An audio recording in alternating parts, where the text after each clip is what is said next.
Hadirin dimohon berdiri. Yang Mulia Majelis Hakim Konstitusi memasuki ruang persidangan.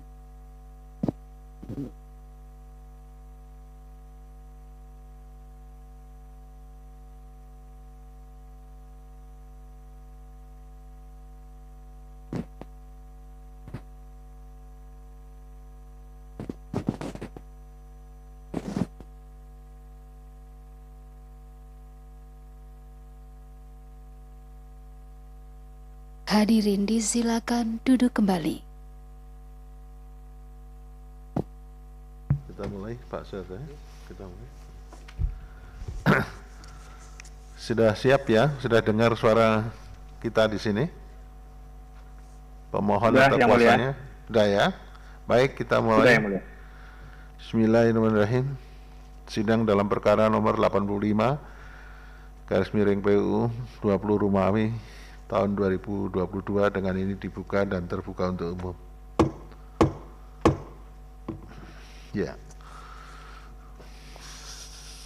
Kita majelis panel sudah menerima perbaikan permohonan ini. Tolong disampaikan saja dalam persidangan yang kedua ini, sidang perbaikan pendahuluan, apa saja yang diperbaiki, kemudian yang terakhir baca secara lengkap petitumnya. Silakan, Mas. Baik, terima kasih Yang Mulia. Assalamualaikum warahmatullahi wabarakatuh. Waalaikumsalam. Pertama kali kami mengucapkan terima kasih atas kesempatan yang diberikan kepada kami sebagai pemohon untuk bisa menyampaikan pokok-pokok perbaikan permohonan pengujian Undang-Undang Nomor 10 Tahun 2016 yang kami sampaikan kepada Mahkamah. Yang Mulia, kami sudah menyampaikan perbaikan permohonan dan materi-materi yang ada di dalam perbaikan permohonan ini kami dasarkan pada nasihat-nasihat yang disampaikan oleh Yang Mulia Majelis Panel pada persidangan yang lalu. Adapun beberapa perbaikan yang kami lakukan pada bagian pertama terkait dengan kewenangan mahkamah, kami sudah membuatnya dengan lebih sistematis dengan memasukkan kewenangan mahkamah mulai dari Undang-Undang Dasar 1945, Undang-Undang Mahkamah Konstitusi, Undang-Undang tentang pembentukan peraturan perundang-undangan, termasuk juga Undang-Undang Kekuasaan Kehakiman, dan terakhir peraturan Mahkamah Konstitusi. Kemudian yang kedua, pada bagian kewenangan atau pada bagian kedudukan hukum atau legal standing pemohon, kami juga sudah memperjelas bahwa pemohon adalah organisasi badan hukum yang tercatat dan terdaftar secara legal dalam ketentuan hukum di Indonesia, yang di dalam anggaran dasarnya mendapatkan mandat untuk mewujudkan penyelenggaraan pemilu yang demokratis, yang jujur dan adil, dan itu tertuang di dalam anggaran dasar pemohon Perkumpulan untuk Pemilu dan Demokrasi. Dan ketika ketentuan di dalam Undang-Undang Akuo, setelah serangkaian aktivitas dan kegiatan yang dilakukan oleh pemohon untuk mengusahakan agar proses penyelenggaraan pemilihan umum atau pemilihan kepala daerah, utamanya berkaitan dengan perselisihan hasil pilkada, itu bisa berjalan dengan baik, dengan profesional, dengan adil dan jujur, telah terganggu dengan adanya ketentuan di dalam Undang-Undang Akuo. Adapun terkait dengan yang berhak mewakili pemohon dalam persidangan ini, kami juga sudah memperjelasnya di dalam bagian kedudukan hukum Yang Mulia, di mana perubahan terakhir keputusan Dewan Pembina Yayasan Perludem itu menyusun pengurus Perludem terdiri dari Ketua Saudari Khotimnisa Agustiati, Sekretaris Fadli Ramadhanil, dan Bendahara Ibu Irma Lidarti. Dan sesuai pula dengan ketentuan di dalam anggaran dasar pemohon, di mana yang berhak mewakili pemohon di dalam dan di luar pengadilan tentang segala hal dan segala kejadian adalah ketua pengurus dan seorang pengurus lainnya. Dan dalam hal ini pemohon diwakili oleh Ibu Khoirunisa Agustiati dan Ibu Irma Lidarti sebagai ketua pengurus dan bendahara pengurus Yayasan Perludem. Berikutnya berkaitan dengan argumentasi permohonan yang kami sampaikan kepada mahkamah, kami sudah menambahkan sebagaimana nasihat yang disampaikan oleh Yang Mulia Majelis Panel pada persidangan sebelumnya, di mana pada permohonan ini kami menyampaikan bahwa terdapat situasi aktual, terdapat situasi yang paling mutakhir, terdapat situasi yang paling mutakhir saat ini, di mana terdapat kebuntuan terkait dengan lembaga yang menyelesaikan perselisihan hasil pilkada. Dalam ketentuan Undang-Undang AKU masih menyebut adanya Badan Peradilan Khusus, tapi hingga saat ini Badan Peradilan Khusus itu sama sekali belum terdapat disusun oleh pembentuk undang-undang, baik bentuk lembaganya, kewenangannya, jenisnya, dan hal-hal lain yang lebih penting dari suatu lembaga yang akan menyelesaikan perselisihan hasil pemilihan kepala daerah itu sama sekali belum dibentuk oleh pembentuk undang-undang. Pada bagian inilah kami ingin menyampaikan bahwa ini adalah suatu persoalan hukum yang sangat serius dan dihadapi di masa kini. Maka penting upaya pengajuan permohonan ini kami sampaikan kepada mahkamah, dan kami berharap mahkamah dapat menjawab kebutuhan untuk penyelesaian perselisihan hasil pilkada.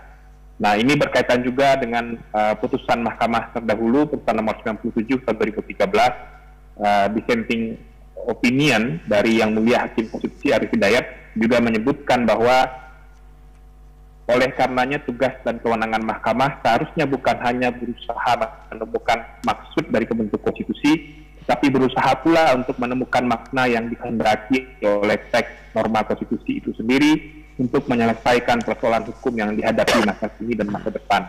Selain itu, mahkamah juga mempunyai kewenangan untuk bisa menghidupkan konstitusi dari masa ke masa atau the living constitution untuk menghadapi berbagai tantangan yang tentunya akan berbeda pada tiap zaman. Pada bagian argumentasi permohonan, kami juga menambahkan di mana tidak adanya perbedaan rezim penyelenggaraan pemilu dan pilkada itu juga sebetulnya dapat kita lihat dari mana sama sekali tidak ada perbedaan asas penyelenggaraan pemilu antara pemilihan umum yang disebutkan di dalam pasal 22E ayat 2 Undang-Undang Dasar 1945, yaitu pemilihan presiden, DPR, DPD, dan DPRD. Itu tidak ada perbedaan asasnya dengan penyelenggaraan pemilihan gubernur, bupati, dan wali kota. Selain asas, kesamaan juga terdapat dari manajemen pelaksanaan, mulai dari proses tahapan pendaftaran pemilih sampai pelantikan pejabat terpilih, itu sesuatu yang sama persis diselenggarakan dalam proses penyelenggaraan pemilihannya. Nah, yang ketiga, selain tidak adanya perbedaan soal asas dan manajemen pelaksanaan, penyelenggaranya pun juga tidak ada perbedaan, di mana proses penyelenggaraan pemilihan umum presiden, DPR, DPD, dan DPRD dengan pemilihan gubernur, bupati, dan wali kota itu sama-sama dilaksanakan oleh Komisi Pemilihan Umum dan diawasi pula oleh Badan Pengawas Pemilihan Umum. Nah, hal ini yang kemudian kami jelaskan di dalam permohonan ini, Yang Mulia, dan pada bagian terakhir kami juga menjelaskan argumentasi pentingnya permohonan ini menjadi prioritas di dalam pemeriksaan di mahkamah, mengingat saat ini kita sudah mengetahui bahwa hari pemungutan suara untuk pelaksanaan pemilihan kepala daerah secara serentak itu akan dilaksanakan di 27 November tahun 2024 dan tahapannya akan dimulai di pertengahan tahun 2023. Dan persiapan tahapan ini tentu membutuhkan sesuatu yang kemudian dimatangkan jauh-jauh hari, dan salah satu hal yang paling penting untuk dipastikan tentu adalah soal mekanisme penyelesaian perselisihan hasil pemilihan gubernur, bupati, dan wali kotanya. Sehingga dengan ini dipastikan bagaimana kami mohonkan tetap dilaksanakan dan diselenggarakan oleh Mahkamah Konstitusi salah satu isu yang paling penting untuk menjawab kepastian hukum soal penyelesaian perselisihan hasil pemilihan gubernur, bupati, dan wali kota akan bisa selesai, dan Mahkamah Konstitusi berwenang untuk menyelesaikan perselisihan hasil gubernur, bupati, dan wali kota. Kami langsung ke petitum, Yang Mulia. Berdasarkan uraian argumentasi yang telah disampaikan, pemohon memohon kepada mahkamah untuk memutus permohonan ini sebagai berikut. Dalam provisi, mengabulkan permohonan provisi untuk seluruhnya.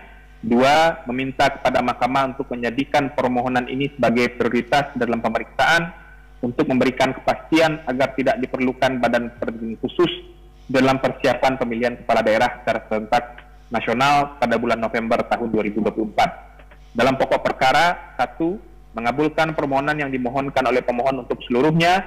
2, menyatakan pasal 157 ayat 1 Undang-Undang Nomor 10 Tahun 2016 yang berbunyi perkara perselisihan hasil pemilihan diperiksa dan diadili oleh Badan Peradilan Khusus bertentangan dengan Undang-Undang Dasar Negara Republik Indonesia tahun 1945 dan tidak memiliki kekuatan hukum mengikat sepanjang tidak dimaknai, perkara perselisihan diperiksa dan diadili oleh Mahkamah Konstitusi.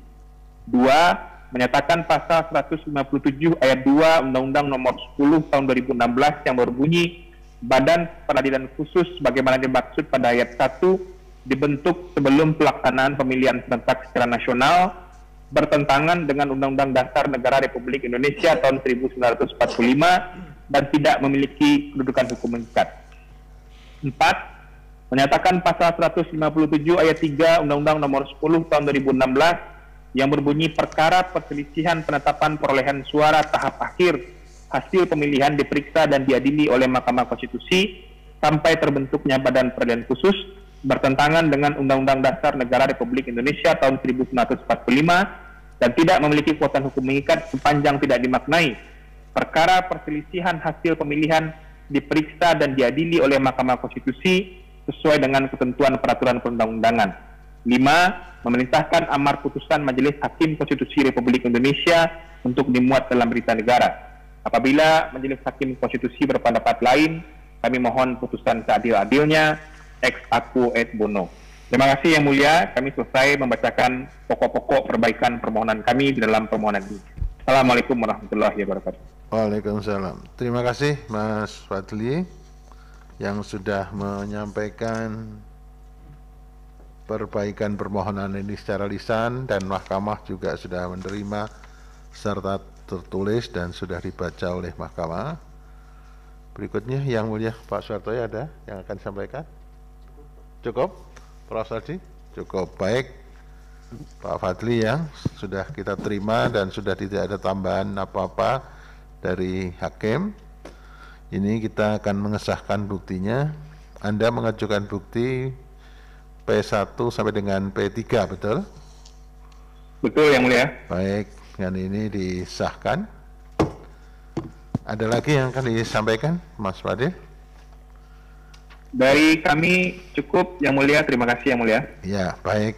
Perlu saya sampaikan pada pemohon atau kuasanya bahwa permohonan ini secara lengkap sudah diterima oleh majelis panel dan dalam waktu yang singkat akan disampaikan kepada rapat perusahaan hakim untuk dibahas. Oleh karena itu saudara pemohon atau kuasanya tinggal menunggu pemberitahuan dari majelis bagaimana perkara ini selanjutnya, bisa tidak melalui persidangan pleno, bisa langsung diputus atau berdasarkan pasal 54 itu, tapi bisa juga nanti kita akan menggelar sidang pleno tergantung pada rapat permusyawaratan hakim.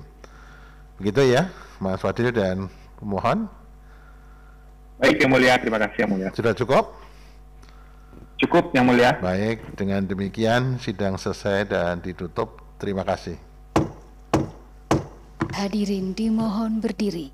Yang Mulia, Majelis Hakim Konstitusi meninggalkan ruang persidangan.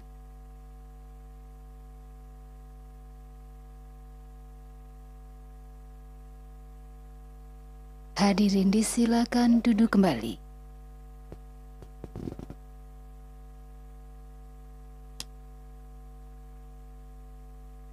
Hadirin yang kami hormati, demikianlah persidangan untuk perkara nomor 85 PUU 20 Romawi 2022 telah selesai. Sidang lanjutan akan dilaksanakan pada pukul 14 waktu Indonesia Barat untuk perkara nomor 88 PUU 20 Romawi 2022. Terima kasih, selamat siang.